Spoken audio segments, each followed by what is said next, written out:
afternoon and welcome to the Midday News. I'm Shamela Pullen. Here's what we have in the bulletin.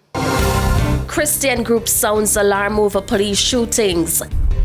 Trelawny residents demand stoplight after crash. Now the details. The Lawyers Christian Fellowship, LCF, is raising an alarm over a series of fatal shootings involving the police at the start of the new year. The group says it is deeply troubled by reports of deadly encounters involving the security forces. It warns that the trend threatens public trust and the rule of law. While we acknowledge and commend the reported reduction in murders and major crimes during 2025, this achievement is severely undermined by the significant increase in fatal encounters involving the security forces. Even more troubling is the indication that this pattern has continued into the new year, with multiple deaths reported on New Year's Day alone, including during joint police military operations. The LCF is calling for independent and transparent investigations into all fatal shootings. Some residents in Trelawny are appealing for a stoplight to be erected at the entrance of the Royalton Hotel. This following a motor vehicle crash recently. Krista Campbell reports. A damaged column outside the Royalton Hotel entrance, charred vehicle parts, and downed road signs tell a tale of tragedy and torment. A crash happened outside the hotel entrance about 9:30 Sunday night. Residents of Cooper's Pen along what's known as the Falmouth Bypass or North Coast Highway in Trelawny say they're still haunted by the cries for help from one of the two occupants. One of them cry, cause actually look like when the car hit a tree, one of them dead same time. So one of them will come see actually a move a try to get out himself, but half of him did stuck in a vehicle. Two of them in the burnout, a woman and one man. The woman from the front seat dead. Or he never did a move in a fire. But the driver did a try come out, but come like him foot stuck. And then sit down right where you put the car in a gear, just right the same then the car go in a drive and reverse every minute. And he try to take out him foot and can't come out. I feel away, man, cause me all stand up and you know if you hear somebody a cry for help and you can't offer no help at all. Around 6 somebody there out there try help him. So we pop off when I palm tree leaf I try to push him for him hold on pan for we dry him out. But he can't get fit come out because his foot stuck. I'm not try to pull out his foot but his foot now move. And my ball so if you help him if we're going to make him dead, but we couldn't help him. Could have all a little fire extinguisher sitting here that easier. You see, because we could at least cool him down and try take him out and thing. But we don't have none of them sitting there. And he eat, me I tell you, it's like a volcano, man. Firefighters say they cannot tell the victims' identities as their bodies were burnt beyond recognition. So too were their personal belongings. They're again appealing for safer driving, especially at nights and early mornings when visibility is poor. While residents want a stoplight to be placed at the hotel entrance, which they note has become a crash hotspot. One crash right down inside the tower on Tuesday night. Turn over and look a 4-year-old baby night. Terrible. Every minute accident up here, so every minute. As the rain drizzles. If the road surface is wet, it means then that you have to operate a different way. You have to slow down because the roadway is slippery at this point. You're not able to stop the way you normally do on a dry roadway.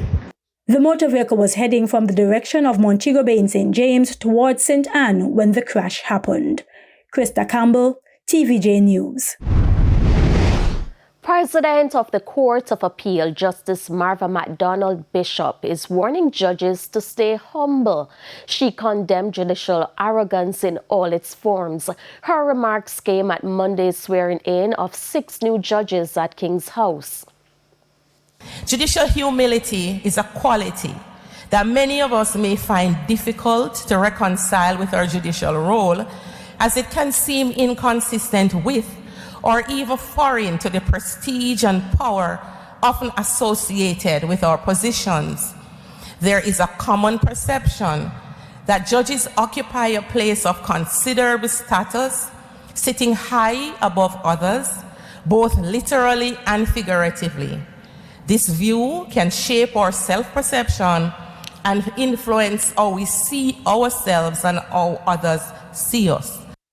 She says the bench demands humility and a commitment to lifelong learning.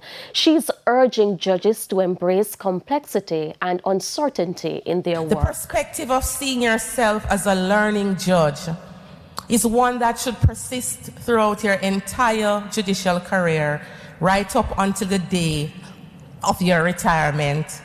Approaching your responsibilities with this mindset will secure a number of important outcomes, foremost among them being the cultivation of judicial humility. This quality is essential not only for the proper execution of judicial duties, but for maintaining and strengthening public confidence in the judiciary.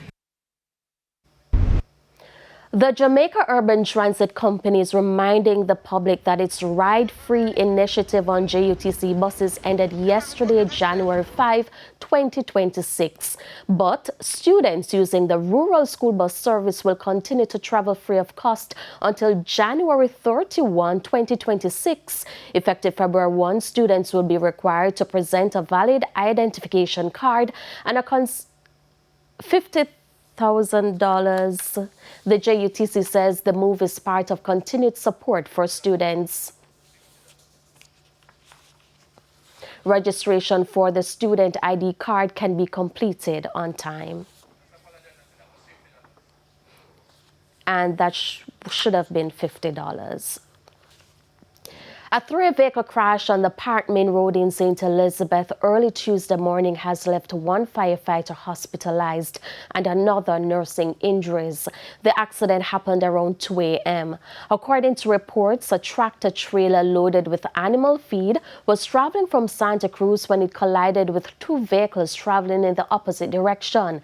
Investigations into the crash are ongoing.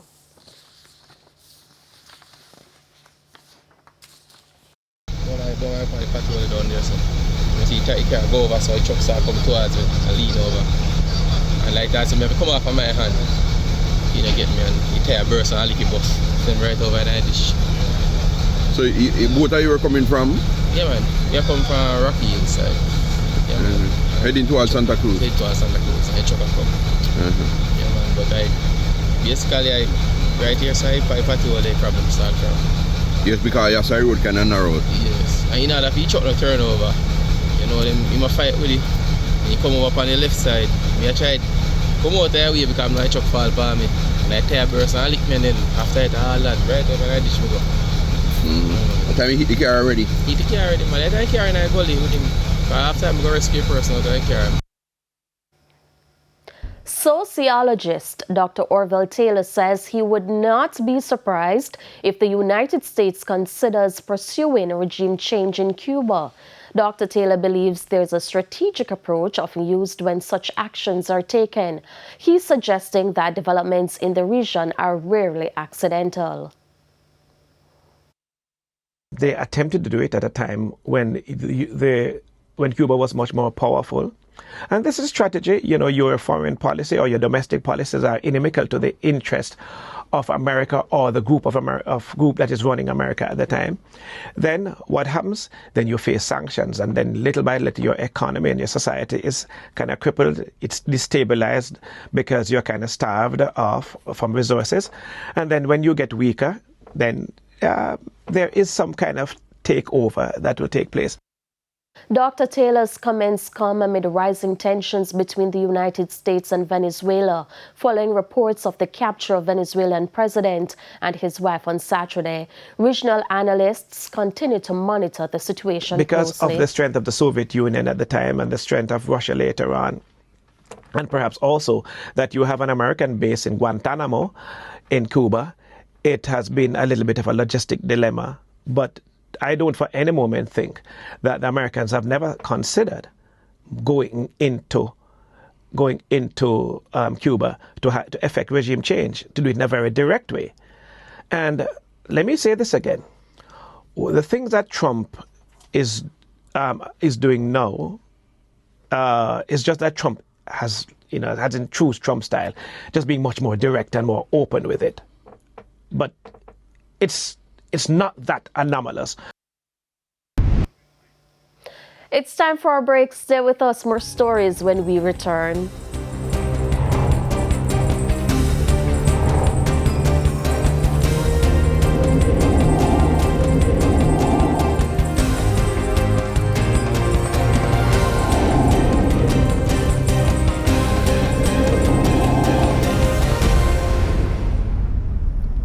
Welcome back to the Midday News.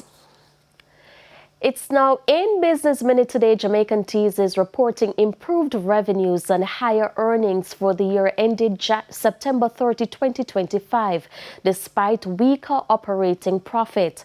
The company earned $3.47 billion in revenue, up from $3.18 billion a year earlier, with gross profit increasing to $749.6 million. However, operating profit fell to $313 million, mainly due to higher administrative costs and lower investment gains. Net profit after tax rose to $230 million, compared with $207.3 million in 2024, while profit attributable to shareholders jumped to $226.3 million.